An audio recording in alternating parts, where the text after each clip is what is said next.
didn't have much interest actually in doing it myself, but Andy told me into it, and it sounded great, basically, because I think I can do a great job, committed, I'm not going to quit. And I feel like I take it really seriously, and it's something I feel quite passionate about. Our union is something that is growing over time, and it's becoming very well. And I think Gala said to me the other day, a good union is a union where no one knows what they're doing, and they just work behind the scenes. I think that's true. So, I would like to put Heythrop on the map with a relationship with smaller colleges and Imperial, hopefully, because I feel like if we create a greater voice for ourselves, then that'll improve the life of our students, current students and students in years to come. Also, I like to use the bar in Imperial, because I feel like, because Heythrop is quite small, I feel like, especially the freshers, feel quite restricted in what they can do. So I feel like if they're allowed to go to Imperial, like UCL, things like that, they could meet new people, and that's a complaint which will soon go away. The common room is not being used by the freshers very much, I've heard, this year. And I would like to encourage people to use it. Okay. Well, my main point would be, if you've read on Facebook, I've thought of a bookstore idea at Heythrop, where older students leaving can donate the books to the union, and we can sell them on to students that want them, basically. We keep the money, and that would raise money for events and improvements to the common room and things like that.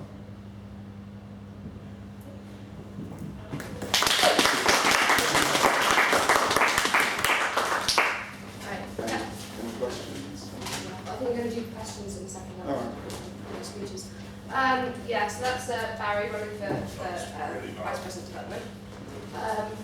For sports and societies, we have Quddous, Ahmed running, as well as Ashely Doolan. Unfortunately, Quddous can't be with us because he's at the mosque, but has said to pass on anything that happens. But yeah, Ashely, if you'd like to. Hi, for those of you who don't know me, which looking around, you probably all do. I'm Ashely Doolan, I'm running sports and soccer, third year philosophy student. Basically, explaining what Barrie just said, what Carla said, yeah, a good union is one where people don't know you're working, but they're reaping benefits. So, you don't complain about the fact you've got things to do. You don't march around saying you're looking on the union, you just do the job. And I think that's really something that needs to be focused on this year. As far as sports and soccer is going on, my main point is standardisation of the cash request forms, because I know a lot of societies this year come into the office and there's been like little disagreements about who owes what for like dues or whatever. So if there was a form that was pre-signed by members of the union saying, we have seen this is how much you can spend, so they know that this has been agreed and they've got insurance that this has been agreed, then I think that will end a lot of hate disputes. Also, I think there needs to be more constant contact with society heads, because in the past it's kind of been freshers fair had happened, you write the checks and that's about it.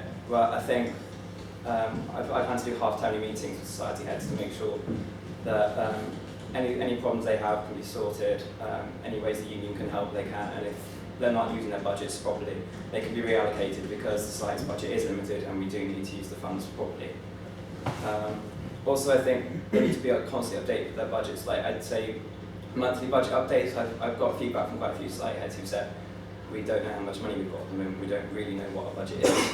So I think if there was someone who was whose sole job was to inform them of what their budget was and keep them constantly updated with how much money they had left, and that would kind of end those complaints. And just more general stuff, such as making sure people have access to their stuff. I mean, I knew there was an issue with the other room key. We lost the other room key, and a lot of societies couldn't get hold of their stuff. I think that's just that was unfortunate timing, and that's just something that needs to be we need to make sure that doesn't happen again, so people can always have access to their things, so Budo get their maps whenever they need them, Scholar can get to the piano. I don't know if you've seen that the other room's been sorted out now, it's been reorganised, and it's looking like it'd be a good society room now. People can actually hold meetings there, it's no longer just a storeroom. So I think we need to make more use of that. Yeah, and also I've personally had experience of being part of society that's struggling. So I think if there's, and struggling to operate to the constitution. So I think someone needs to be there to make sure that the constitution is being followed as far as Heythrop constitution, and also make sure that valid elections are being held every year, because a lot of societies need to be rebooted every year because they're not having elections held. There's no real continuity, and it breeds apathy when you have societies that are failing and be rebooted every year. So yeah, basically, I'll do the job. That's what I'm running on. I'm not running on get me in because I want it on my CV. I'm running on there's a job I need to do it. There's pretty simple solutions to most of the problems. So yeah, if you want the job to be done, vote for me. Thank you very much.